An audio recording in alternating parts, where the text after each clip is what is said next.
Episode 11, Series 2 of 1001 Stories of Health. Mirror of Secrets. Trigger warning: this story contains depictions of drug addiction, relapse, and emotional distress that may be upsetting to some readers. The digital clock glowed a mocking 8:15 a.m. as I launched out of bed, her limbs heavy, a dull ache thrumming behind her eyes. She didn't look at the floor. She already knew what awaited her. Splashing cold water on her face, as I leaned close to the mirror, scanning her pupils, then dabbed just enough concealer to hide the hollows of her cheeks. By the time she stepped out the door, she was ready to face the world.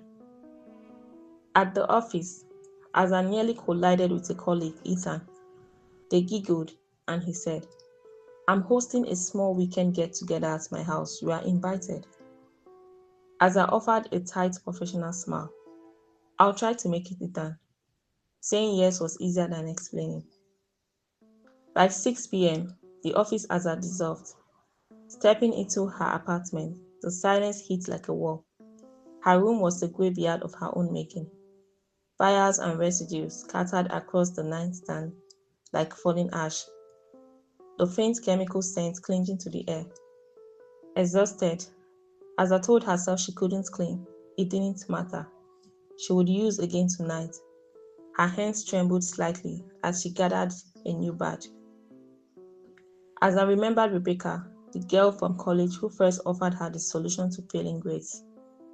"It's just for focus, Asa, a tool, not a trap." The lie had worked. She passed her exams, but failed herself. 3 years later, the tool had become the architect of her life. That night, as Asa measured her dose, her phone vibrated. "Dad." Already high, she froze.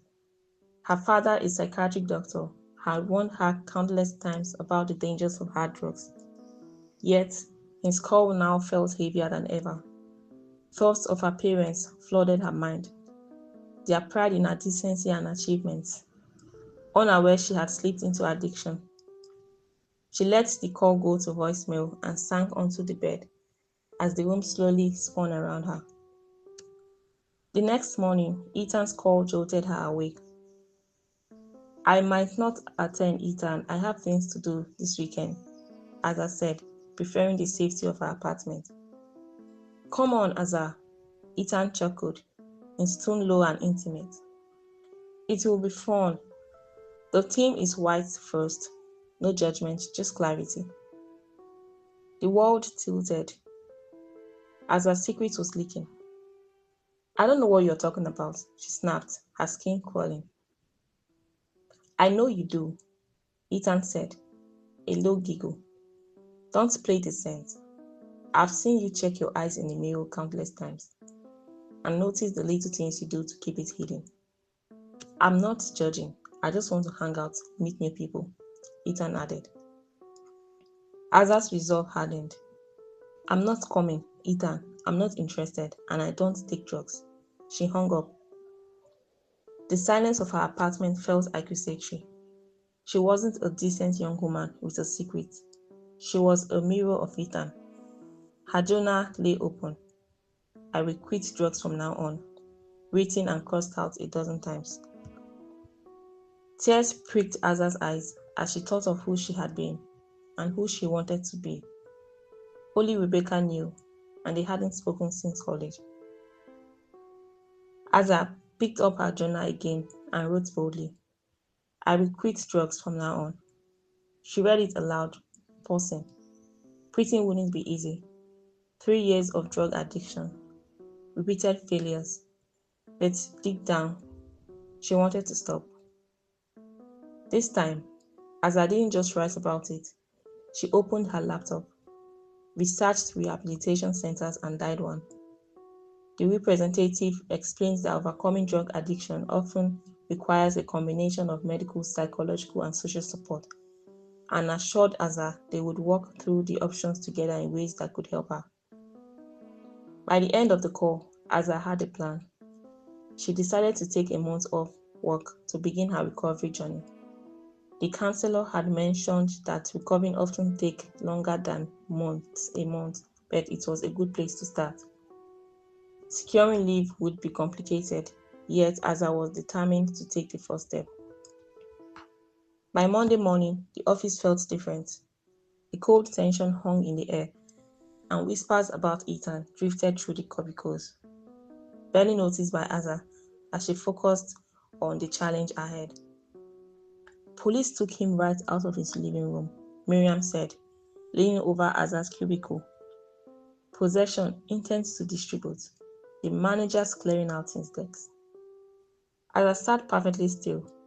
That could have been her. Relief surged, burning with resolve. 10 minutes later, she walked into her manager's office. She didn't confess, she made a request.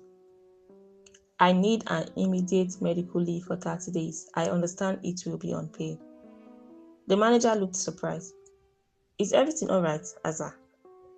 Asa met her reflection in the glass partition. For the first time in 3 years, she didn't look away. No, Asa said firmly, but it's going to be okay. Stopping drugs was more important than anything else. She knew it would be hard, but determination was key. The man in the story she had read succeeded because he truly wanted change, and Asa felt that same burning desire. She smiled, feeling the lift in her chest as she planned her first step toward recovery. Outside, the sun blazed overhead. It would be the hardest month of her life. But for the first time in years, Asa felt the weight lifting, as if she were finally breathing under clear skies. She wasn't running from her life anymore. Asa was finally running back to it. Keep enjoying the episodes of 1001 Stories of Health at 1001storiesofhealth.wordpress.com.